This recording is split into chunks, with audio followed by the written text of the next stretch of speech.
Anytime there's signs that say, don't drink the water, don't go off trail, don't, you definitely need to listen to those. Because you might have a friend or someone else, someone you don't even know that might not have your best interest in mind, to come along and tell you, oh, the water's fine, go ahead and drink it. I love road trips. For my birthday a few years ago, I was loving road trips at the time. I was doing a lot of weekend road trips by myself, and I would come back, and there's something about the driving that would allow me to get in a state where my mind could really process and rest. And it also gave me space from situations because I would come back and I would be refreshed. I planned this really great road trip I was really excited about. I had planned to swing through Vegas, hit a spa, and then there was a hike. This is a hot springs hike just right outside of Vegas. It's near a casino. The casino is pretty cool. The thing about desert hiking is, been on some hikes in the desert. Some people that had gone before us had put cairns in the wrong place. And so we were led way off the path. That where we were didn't really articulate what I had seen on the map very well, and that's how I kind of knew. Plus, we weren't going anywhere. So if you kind of know how many miles it is, at least you can kind of know your pace and you know when you've gone too far. And I've gotten lost a few times. It's really important not to panic. The hike is pretty straightforward. It's basically like 3 miles in one direction. And whenever you say, oh, it's just going to be an easy hike 3 miles in, that is when you might find yourself unprepared. I don't know, about a mile into the hike, I turn a corner and I'm walking, and then I see 3 bucks walking toward me on the trail. And when I say 3 bucks, I mean 3 men that are buck naked. And they're coming out of the hot springs. And they're wearing shoes and backpacks, but they're definitely naked. I'm like, oh boy.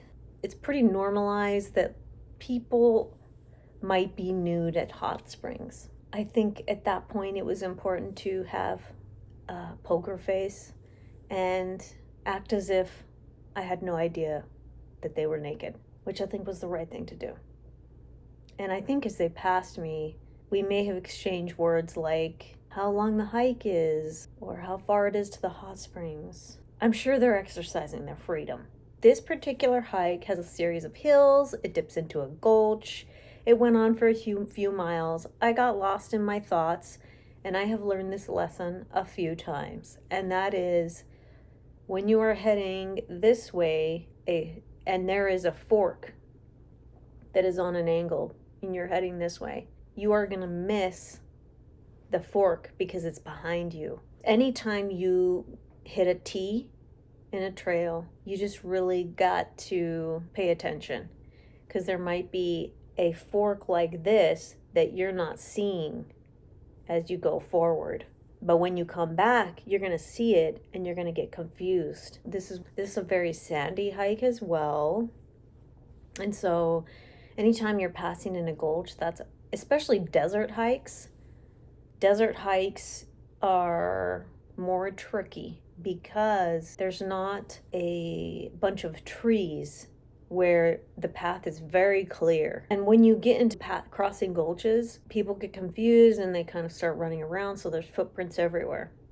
I made it to the hot springs. It was really pretty. I met a couple new hikers there. One of them told me she was going to drink the water in her cup of noodles. I don't know how that worked out for her. I said, hey, I don't think they're supposed to do that.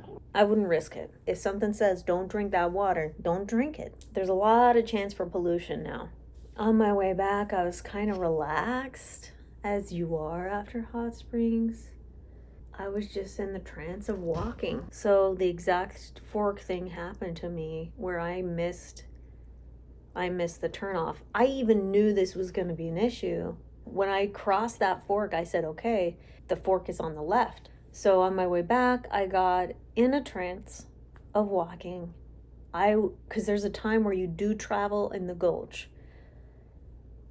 I realized that it had been a long time in the gulch. As I realized this, I thought, okay, did we miss it or is it coming up? And I knew, so I walked a little bit further, and then I was sure, absolutely sure, that I had missed it. I did not freak out. I tried to stay calm. This is why I don't get off trail. I never get off trail unless I get lost on accident. I figure I'm like 10 minutes off. On my way back to find the trail again, I am very slow and deliberate. I thought I was going to run into the people that I had met at the hot springs because they were headed back after me. I did not run into them. Time passes, then I see the fork, and by now it's getting near dark, and I've got to rely on the flashlight of my phone to find it, which I was really lucky for. Not smart not to bring a flashlight, always. I did have plenty of water. I think it's also wise to go to a visitor center. That way they get their eyes on you. They know you were there. Another mistake I made was nobody knew where it was. Times have changed. On that trip, I would have gone through 3 states. My phone did last till I got to my car. I think the reason that I've been so lucky on hikes is because even though I was hiking alone quite a bit, if I was done hiking, I would turn around and go home, no matter where it was.